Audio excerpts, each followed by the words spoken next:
దేవుని గుళ్ళో చెట్టుకు పూలదండ ఎందుకు వేస్తారు?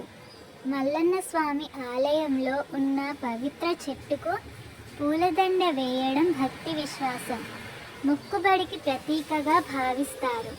ఆలయ ప్రాంగణంలోని చెట్టు దేవుని సాక్షిగా నిలిచి ఉంటుందని, ఆ చెట్టులో దైవశక్తి నివసిస్తుందని భక్తులు నమ్ముతారు. అందుకే స్వామివారిని దర్శించుకున్న తర్వాత చెట్టుకు పూలదండ సమర్పించి తమ కోరికలను మనస్ఫూర్తిగా ప్రార్థిస్తారు. పూలదండ వేయడం ద్వారా తమ జీవితంలో ఉన్న కష్టాలు తొలగి ఆరోగ్యం, ఐశ్వర్యం, కుటుంబ సుఖశాంతి కలుగుతాయని విశ్వాసం.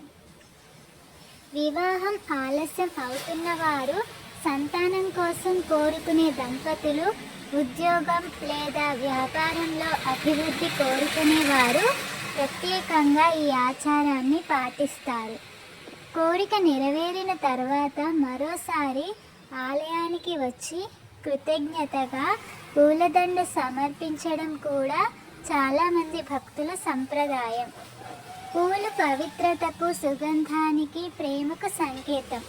అందువల్ల దేవునికి మాత్రమే కాకుండా ఆలయంలోని పవిత్ర వృక్షానికి పూలదండ సమర్పించడం ద్వారా భక్తుడు తన వినయాన్ని, భక్తిని వ్యక్తపరుస్తాడు.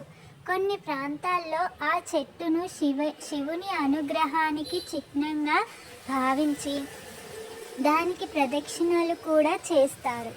అయితే ఈ ఆచారం ప్రధానంగా స్థానిక సంప్రదాయాలపై ఆధారపడి ఉంటుంది. ప్రతి మల్లన్న దేవాలయంలో ఒకే విధంగా ఉండకపోవచ్చు. ఆలయ అర్చకులు లేదా దేవస్థానం సూచించే విధాన్ని అనుసరించడం మంచిది. భక్తి విశ్వాసంతో సమర్పించిన పూలదండ దేవుని కృపను పొందే ఒక ఆధ్యాత్మిక సూచికగా భావించబడుతుంది. నిజమైన భక్తి, మంచి మనసు, ధర్మబద్ధమైన జీవనమే భగవంతునికి అత్యంత ప్రీతికరమైన సమర్పణ అని శైవ సంప్రదాయం చెబుతుంది. మీలో ఎవరైనా పూలదండ సమర్పించి ఉంటే ఒక లైక్